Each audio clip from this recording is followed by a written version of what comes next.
Well, welcome back to Better Living. As I mentioned, it's my favorite day of the week. It is Wines Day Wednesday. I am joined now by Dave Dooling from the Andersons, and he has brought lots of stuff, lots of my favorite stuff. We're going to talk today about how to pick a wine for a barbecue. 'Tis the season. We all like to get out and have barbecues, and we do have, sometimes you'll just have beers, different crafts beer, or perhaps just, you know, good old Budweiser or Miller Lite or whatever your beer of choice is. But sometimes you like to serve a wine too, and you can serve a wine with a barbecue or any kind of picnic, can't you? Absolutely. Just about any barbecue food you can serve a wine with. I'm going to reach over here. Come towards me, Dave. Sure. Because I want people to be able to hear you, and that is hitting your vest. And there. All right. I want people to get everything you're saying to me. Now, he told me to do this, okay? I'm not just doing it because I'm like, he told me I need to try this. So this is am I saying it right? It's a Shiraz. Shiraz. See, I wanted to make sure I do it right. And I'm opening it because look, this is my favorite kind of wine. Watch, everybody. That's right. You don't even have to have a opener. All you have to do is unscrew it. Now, I'm going to pour myself a little bit. Would you like some too? I'll try Yes, some too. okay. So, look, if I spill wine on TV, I'm going to be really embarrassed. So, here's a little bit for you. I might pour myself a little bit more than that. But that's because you're going to be talking and I am not. Because you're going to tell us, if I am having a barbecue, what kind of wine should I choose for my barbecue? Okay. Well, depending on what you're going to have with your barbecue. Yes. Various foods, kind of the old rules apply. Red wine with meat, white wine with fish and chicken. But you can break those rules too. If you're going to have something even as exotic as salmon, you can do Pinot Noir, which works beautifully with salmon. So Wine by Joe, which I love. My husband's name. So, I mean, I must have this wine, right? Yep.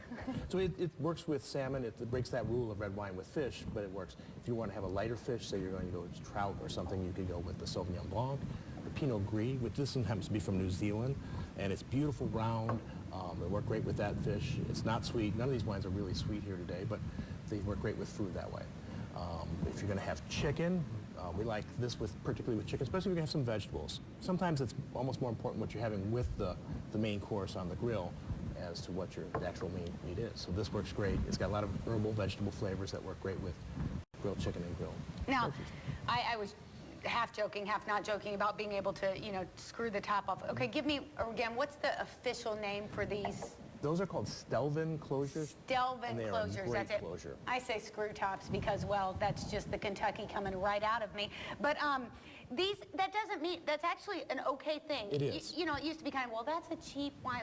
This is becoming more and more popular, isn't it? It is more popular as the supply of quality cork decreases in the world due to more wines being corked finished. They have an inability to get good corks, so they end up going to this closure, which for short-term use works great, and it's easy to open. It's great if you are literally, I mean, if you're going to a picnic, an outdoor thing, it makes it even easier to take somewhere.